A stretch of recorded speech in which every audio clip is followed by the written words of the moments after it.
Iran से बहुत ज़्यादा खुशखबरियाँ आ रही हैं आलम इस्लाम के लिए, लेकिन अमेरिका, इसराइल समेत तमाम यूरोप में इस वक्त थरथल्ली मची हुई है कि अगर ईरान ने इंटरकॉन्टिनेंटल बैलिस्टिक मिसाइल, जिसको ICBM कहा जाता है, बना लिए हैं तो फिर अमेरिका का कोई शहर ईरान के हाथों महफूज नहीं है। और ये भी डोनाल्ड ट्रंप की बेवकूफ़ाना हरकत थी जो इसने ईरान के साथ मुज़ाकरात का दरवाज़ा बंद किया और उस पर दोबारा से पाबंदियाँ आयद की। ईरान ने दोबारा से यूरेनियम की सुर्दगी जो है उसको शुरू कर दिया है। ये बड़ी खुशाइंद बात है और इस वक्त भी ईरान के पास वो मिसाइल सिस्टम मौजूद है जो इसराइल को बराह रास्त निशाना बना सकता है। बिस्मिल्लाहिर्रहमानिर्रहीम, बोलते कालम के साथ मैं आमिर रज़ा खान। और ईरान से बहुत ज़्यादा खुशखबरियाँ आ रही हैं आलम इस्लाम के लिए, और ईरान जो है ICBM जो है बनाने में कामयाब हो गया है, इस तरह की खबरें आ रही हैं।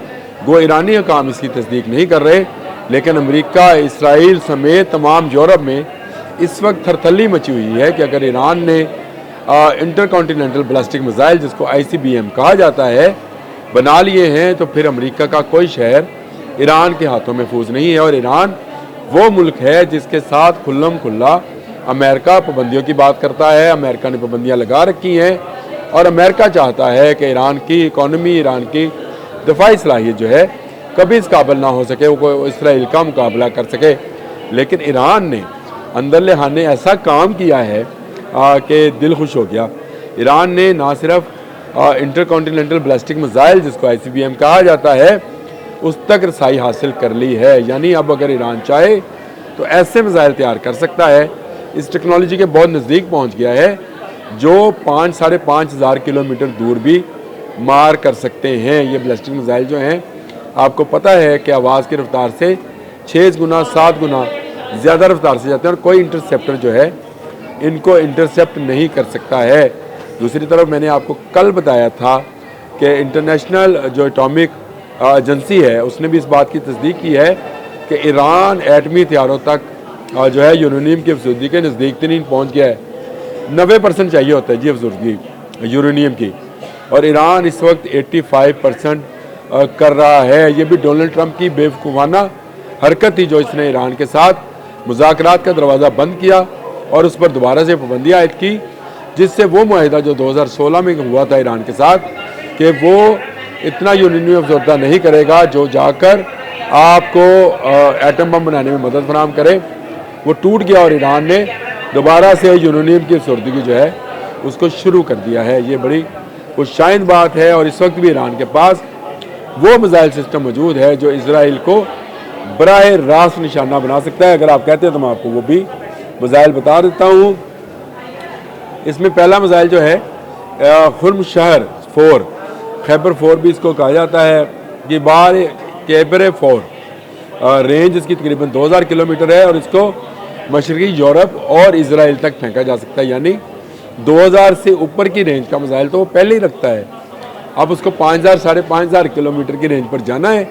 और इस सिलसिले में दुनिया में ICBM बनाने वाला जो सबसे बड़ा मुल्क है वो रशिया है। उसकी मदद ईरान को हासिल है मिसाइल टेक्नोलॉजी में, और एक तरफ से पाकिस्तान ने भी उसके साथ हाथ मिला लिया जो मिसाइल टेक्नोलॉजी में दुनिया के बहुत सारे तरक्की याफ्ता ममालिक को इस वक्त ललकार रहा है। तो ये अलार्मिंग सिचुएशन है अमेरिका के लिए, इसराइल के लिए, कि ईरान एक तरफ एटमी हथियारों के लिए यूरेनियम की अफसुर्दगी जो है उसको बढ़ा चुका है, दूसरी तरफ वो इंटरकॉन्टिनेंटल बैलिस्टिक मिसाइल जो हैं ICBM उनको भी हासिल कर रहा है। और दुनिया इस बारे में तशवीश का इजहार कर रही है। अमेरिका अब दोबारा से मिन्नत तरलों पर उतरा है ईरान से कि वो मुज़ाकरात करे ताकि वो कोई एटमी मिसाइल जो है ना बनाए। लेकिन ये मुमकिन नहीं है जब तक आप ईरान को हमेशा थ्रेट रहेगा इसराइल के साथ, जिसको साथ अमेरिका मिला हुआ है इस वक्त भी। और अमेरिका ये चाहता है कि ईरान जो है उसकी इकॉनमी, ईरान की जो अस्करी क़ुव्वत है, ईरान की जो दफ़ाई क़ुव्वत है, उसको निशाना बनाया जाता रहे इसराइल की जानिब से। तो ये कैसे हो सकता है कि ईरान खामोश तमाशाई बना रहे? उनमें तो जज्बा शहादत पहले से मौजूद है और वो इस पर बहुत ज़्यादा काम भी कर रहे हैं। ये एक अलार्मिंग सिचुएशन है इस वक्त दुनिया के लिए भी। एक तरफ यूक्रेन और रशिया की वॉर है जिसमें यूक्रेन जो है रशिया को मारा है, लेकिन दूसरी जानब ईरान जो है अब इसराइल को मारने के करीब तरीन पहुँच गया है। इसके अलावा भी ईरान के पास जो मिसाइल सिस्टम है शार्प 3 है और इसके पास सजील है, हरम शहर सीरीज़ ये भी एक मौजूद है 1 2 3 4। मैंने 4 का आपको बताया था जो 2000 किलोमीटर वाली है। ये बिल्कुल वैसे ही है जैसे शाहीन बैलिस्टिक मिसाइल है हमारा, जिसका 3 तक तो हम तजर्बा कर चुके हैं। चौथा जो वो तैयारी के मराहल में है जो कि 2000 किलोमीटर, यानी वो भी इसराइल को हिट कर सकेगा। तो इसराइल को दो तरफ से मिसाइल का ख़तरा होगा, एक पाकिस्तान की तरफ से, एक उसको ख़तरा होगा ईरान की तरफ से। और पाकिस्तान और ईरान आपस में हाथ मिला चुके हैं, और जिसका मतलब ये है कि कोई मुल्क इन दोनों मुल्कों की तरफ अब मैली नज़र से नहीं देख सकता। अगर कोई देखेगा तो उसको इन बैलिस्टिक मिसाइलों का जो आवाज़ की रफ्तार से ज़्यादा रफ्तार से सफ़र करते हैं उसको बर्दाश्त करना पड़ेगा, और ये किसी के लिए काबिल बर्दाश्त नहीं। इसराइल तो बहुत छोटा सा मुल्क है, वो पाकिस्तान और ईरान का मुकाबला जो दो तरफा जंग है उसमें कैसे करेगा, और उसको साथ देने के लिए अमेरिका और यूरोपीय ममालिक आ सकते हैं, जिनके लिए जो है ICBM तैयार किए जा रहे हैं। और ये वो मिसाइल हैं, वो मिसाइल सिस्टम है जिससे कोई महफूज यूरोप का मुल्क या अमेरिका जो है महफूज नहीं रह सकेगा।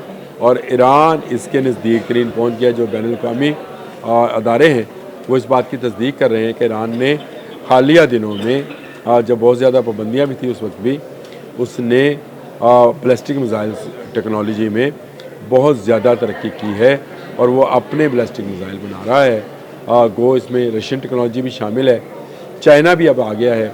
इस तरह चाइना, पाकिस्तान, रशिया, ईरान, तुर्की, ये वो तमाम ममालिक हैं जो मिलकर इसराइल का मुकाबला कर सकते हैं, जो मिलकर अमेरिका का मुकाबला कर सकते हैं। दिलचस्प सूरत हाल है इस वक्त खित्ते में। भारत तनहा नज़र आ रहा है और भारत तनहा ही रहेगा। भारत कभी सामने खुलकर अब नहीं आएगा, क्योंकि चारों तरफ से उसको घेर लिया गया है। बांग्लादेश, चीन, ईरान, पाकिस्तान, भारत के लिए कोई जायपना किसी जगह मौजूद नहीं है। और दूसरी तरफ इसराइल को भी बड़ा थ्रेट आ गया है ईरानी मिसाइल प्रोग्राम से, और ईरान अगर ICBM तैयार करने में कामयाब हो जाता है तो ये अमेरिका के लिए भी बड़ा थ्रेट होगा। याद रखें, ईरान अगर 85% यूरेनियम मसूदगी पर आ गया है तो 90% पर जाने के लिए उसको सिर्फ चंद दिन दरकार होंगे, और चंद दिनों के अंदर अंदर वो जो है एटमी हथियार जिनको न्यूक्लियर वारहेड कहा जाता है बनाने में कामयाब हो जाएगा। और अगर ये न्यूक्लियर वारहेड एक मरतबा बनाकर टेस्ट कर लिए गए किसी जगह भी, जैसे पाकिस्तान ने चागी में और पोखरान में इंडिया ने किए थे, तो उसके बाद ईरान एक डिक्लेयर एटमी कुव्वत बन जाएगा। और उस वक्त का हम सब इंतज़ार कर रहे हैं कि कब ईरान ऐलान करे एटमी कुव्वत होने का, और उसके बाद आप इसराइल का गज़ा से, फ़लस्तीन से और अमेरिका का इस खत्ते से भागना देखिएगा वो किस तरह से भागता है। बहुत हद तक तो पाकिस्तान खुद कफील हो गया, तुर्की खुद कफील है अपने दिफाई निज़ाम के अंदर, ईरान रह गया था, ईरान भी बहुत जल्द खुद कफील होने वाला है। तो इसके बाद चीन के साथ मिलकर इस खत्ते से अमेरिका और अमेरिकी मफादात, इसराइली मफादात का हमेशा हमेशा के लिए ख़ात्मा हो जाएगा। अब तक के लिए इतना ही। अल्लाह।